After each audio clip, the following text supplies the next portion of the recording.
Yeah, so this is sort of a windmill tips tutorial for people who are having problems with their windmill. Just like a number of common issues that usually are kind of stop you from like getting a strong one windmill or maybe like multiple windmills. So I just want to touch upon a few of these points and hopefully I can help you out. So the first common error that I'm often seeing is many people try to start out from the freeze. Oh, I mean like not just from the freeze. Their legs are elevated in the freeze and they're trying to start out. So like they're doing it like this. So they do this and then they expect to be able to like start from here. It's really difficult to do that when you're first beginning. Since like it's better to start instead like I'm going counterclockwise, so I stab on my left side. So if you're going the opposite direction, you just have to reverse all the lefts and rights, and as well as the directions. So righties will have to like go start off this way. Meanwhile, other people who are going counterclockwise, so you move a bit to this way, so you can use your right hand to turn really hard. And the idea is you're trying to get as much momentum as you can. Like all the steps in the beginning part are trying to get you more and more momentum. So I'm like, I move left a bit so I have additional space to like turn and build up more momentum. In the meantime, so basically the idea is cock to the left before spinning. And while you're cocking to the left, your legs can be on the floor. But it's once you start that your legs rise and perform the kick. So yeah, that's the first problem. For most beginners, if you're going to do stab position, you'll probably find it easier to start off not directly in the freeze, but kind of not totally in the freeze, and then once you turn, you just go for it.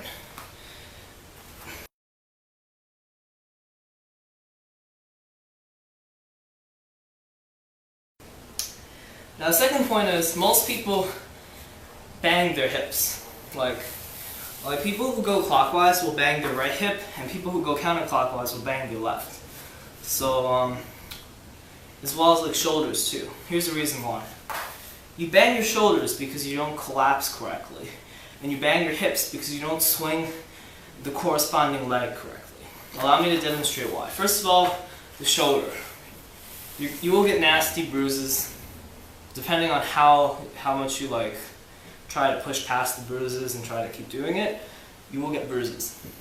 Well, it's just going to get sensitive and it's going to hurt. Why? Well, it's all collapsing. Like, once you actually get it down, it's not going to be a problem, but while you're learning it. So that's the thing. Power isn't that dangerous. It's just learning power that's dangerous. So like, here's how you bang your shoulder. When you collapse, you're supposed to I'm going to do it the other way. Just you're trying to turn, fall down. So at this point, if you fall down a little too much, the bony part of your shoulder is going to hit the floor.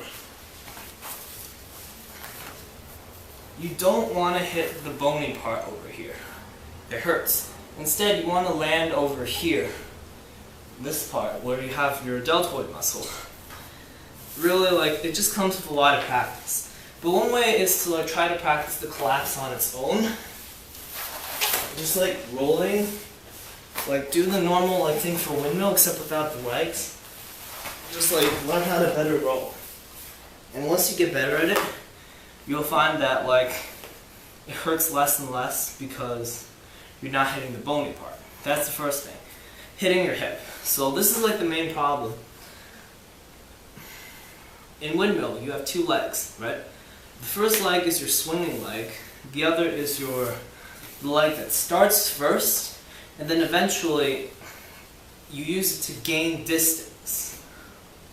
You gain height with this leg. Like one leg swings and keeps you like spinning around in a circle. the other swings up to get you higher up so you don't like crash the windmill. Allow me to explain. Your swinging leg corresponds with your stabbing arm. So my swinging leg would be left.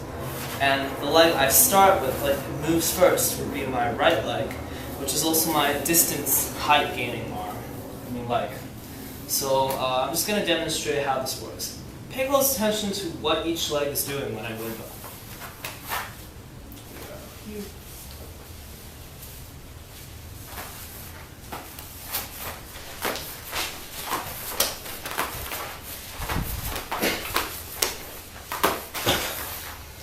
I kind of like let myself be a bit sloppy with them, and you probably notice one thing if you replay that. Left leg, my swinging leg, generally stayed pretty straight, but my right leg probably bent at times, but it kind of stays more in the middle, while the left leg just like goes all around. So my point is, this is your swinging leg, right? So when you first start, this is why you will bang your swinging leg and not your distance gain. You start like this, and then your first leg goes up, and then this is supposed to shoot under, like between your arms and your leg, your height leg. Whether you bang your hip or not, it all depends on whether this leg can make it under without touching the floor. Like, that's it. This is the reason why you hit your hip when you windmill. It's because you don't have the muscle memory or the strength. I'd say most likely the muscle memory to go from here and make this leg shoot under. If it didn't shoot under and avoid hitting the floor, the part that hits the floor is your hip, and it hurts a lot. So, like, being able to swing this really strongly, like, is just like a really important part of your initial kick. Like it helps determine like the strength of your initial kick. Like, let's see what happens if I didn't kick it really hard. Like, not much momentum, right? So part of the whole progression thing, starting from like getting your one windmill to getting multiple windmills, is eventually getting more coordinated with your swinging leg. So not only do you get more confident with bringing it through the space without getting hurt, it's also bringing it through as fast and high as you can, which gives you more and more momentum. There's like a little anecdote, like the first time I got windmills it took me like 2 months of practicing the swing. Like, first I started around August. At that point I had hang glide freeze at a decent level, like 20 or 30 seconds. I decided, why not, I'm going to try a windmill. So I spent the first month, maybe I got my swing like this. Still kind of, I still kind of hit the floor a little bit.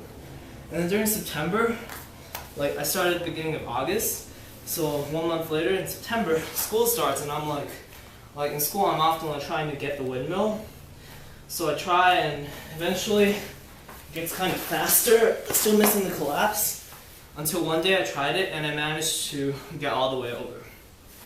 Other people, so don't neglect your right leg after this. Like, your first leg, it goes up. So like, it raises your whole body so that your left leg can sweep under. For the people who are going clockwise, it's obviously the other way around. Your left leg shooting up provides the space for your right leg to shoot under. And so it's basically the same thing. As a final piece of advice, just like practice it. If your hips get bruised, you should take a rest, or else it's going to get pretty painful after a while. And I think in getting back to the restab, you might have to use your right leg a little bit more. So like, when they say thrust your hips, you're kind of swinging your right leg up a bit, which adds a bit more like a little more distance. So I don't know how to describe it, but eventually if you just keep practicing, your body will get used to this and you'll become more and more like efficient in terms of getting momentum. So yeah, that's my two basic pieces of advice. The first is, just as a recap, try to like do like the whole turn correctly so you get more momentum. Like, it's just like kind of a more difficult thing to start from like legs elevated in a freeze. Get in the freeze as you turn. The second piece of advice is with respect to the swinging leg, it's all about the swinging leg. Like, not banging your hips, all depends on your swinging leg and how you can coordinate it through so that as your other leg goes up, bringing it under. Like, actually practice that. Like, pretend to collapse, raise your non-swinging leg, and just practice doing this. Like, that will actually help because when you're like this is actually the point in which your right leg plays a role in getting you back in the re-stab. So you're turning fast. This leg, as it kind of shoots back up, which is a bit difficult thing to do when you don't have any momentum, but I'm going to actually do it and just let you see. Left leg swings, right leg comes kind of up, and it makes it happen. So yeah, good luck, keep practicing, and you're going to make it. Oh, third piece of advice. Keep your upper body, like your face, definitely, as well as like your upper back. That part should be by the floor. Like, you want to keep your legs high in the air, so that requires your upper body to be grounded near the ground. Now, like, your legs are going to be in the opposite end of your body, so by extension, you should try to keep your head low. Like, if you attempt to keep your body like this, like all the time, it will get in your way. So try to keep your head lower. Like, maybe you aren't like totally comfortable with the idea of doing head mills.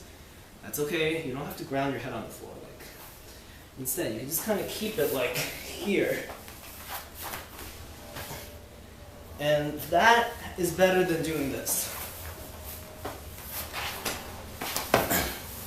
Because, like, you will get less time in the air if you keep your body way away from like the floor. Instead, if you keep your head closer to the floor, it will always help you.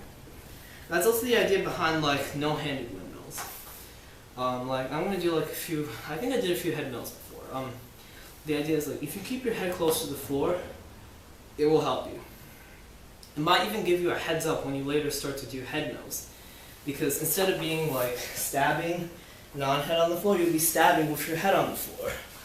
So that's always a plus. Something that's pretty useful, and you should try to keep your upper back on the floor, not your lower back. Because if your lower back is the part that's rolling on the floor, then the implication is that your hips are actually quite low. Because if you're like this, and you re-stab, and you go like this, your hips are only just a little bit away from hitting the floor. Just practice, and eventually the motion will get down to you. I remember when I was practicing, it seemed like almost impossible to get the re-stab, but once I got it, it just stayed. And it was kind of like, it suddenly hit me. It wasn't a sudden realization though. I gotta make a distinction between that. It was suddenly getting it, and it stayed with me. But it didn't happen because I realized, oh, I'm doing something wrong, I should fix it, so then it's going to turn out all okay. That never happened.